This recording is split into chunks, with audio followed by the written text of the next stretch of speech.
नमस्कार. मी बसवेश्वर लावळे आणि माझ्यासोबत माझे सहकारी सुधाकर नाईक आहेत. आम्ही खरं तर जिल्हा परिषद आणि पंचायत समितीचं कव्हरेज करत असताना या ठिकाणी एक आजोबा होते, ते पेपर वाचत बसले होते आणि आपण त्यांना बोलणार आहोत. एकंदरीत त्यांच्याशी मनसोक्त गप्पा करणार आहोत. काय नेमकं सुरू आहे काय नाही. आपल्यासोबत आजोबा आहेत. आजोबा नमस्कार. नमस्कार. काय नाव आहे तुमचं? तातेराव तुकाराम डोंबाळे, हा. गणेशवाडी, हं, तालुका उदगीर, जिल्हा लातूर. हं.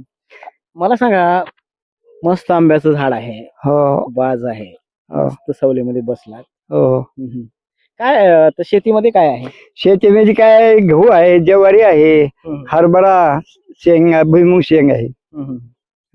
बरं मला सांगा, शेती हे किती वर्ष झालं तुम्ही करता? मी माझ्या वडील पार्श्वत शेतीचा धंदा आहे. मी काही दिवस शाळेत होतो. आमच्या काळात हायस्कूल म्हणून जवळ नव्हतं. एक हायस्कूल म्हणलं तर जिल्हा झेडपी, जिल्हा परिषद. जिल्हा परिषद. नंतर इथं कुठल्याच भागात नव्हतं, म्हणजे शाळा जवळ नव्हती. शाळा हायस्कूल नव्हतं. मग आम्ही असे हायस्कूलला हेरला बरेच गावचे मुलं होतो. उदाहरणार्थ रोहिणा होता, सांडूळ, मांडूळ, कबन, सांजवी, डिग्रळ, डिगूळ, करडखेल, वायगाव, सताळा, गणेशवाडी, असे एवढ्या गावचे लोक शिक्षण घ्यायला मुलं जात होतो. बरं त्या काळात म्हणजे तुमच्या सोबतचे आणखी कोणी क्लासमेट वगैरे भेटतात का? आमचे अजून बरेच भेटतात. आमचे क्लासमेट गोविंद केंद्रे आहेत, अजून बरेच आहेत. काही बरेच राजकारणातले देखील आहेत मुलं. आता मुलं म्हणायचं, आमच्या काळात मुलं म्हणत होतो आम्ही, म्हणून मुलं म्हणायचं काय. बरं मला एक सांगा, आता जिल्हा परिषद पंचायत समितीच्या निवडणुका होऊ घातलेल्या आहेत, अनेक उमेदवार गावामध्ये येत आहेत. काय वाटतं एकंदरीत जर चर्चा बघितली गेली तर म्हणजे कोण सरस ठरवलं? आम्ही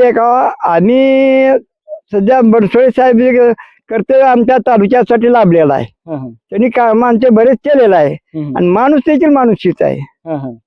आणि आम्ही त्यांनी काळजी करायचं कारण नाही, आम्ही हेर मतदारसंघातून आहोत आणि राष्ट्रवादीचा आमचा सगळ्या लोकांचं मत आहे.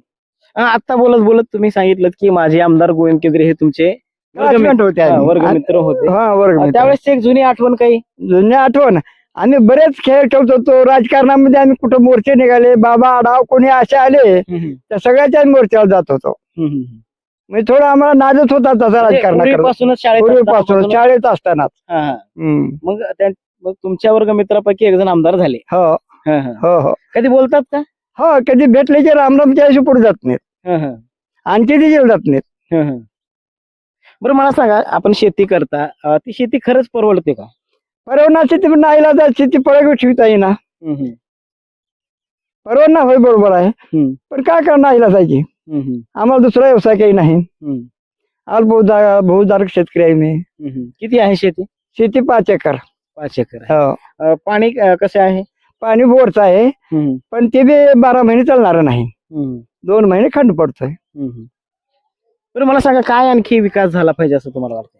आमच्या गावचा विकास काही बरेच काही थोडे गावातले रस्ते राहिल्यात आणि पाण्याचे 2 महिने 3 महिने आम्हाला कमतरता पडलेली उन्हाळ्यामध्ये. आणि दर वर्षाला ते भाड्याने घेतात, बोर कोणाचा हे करतात, पण ते अडचणीतले काम आहे. म्हणजे कायमस्वरूपी पाण्याची योजना हवं.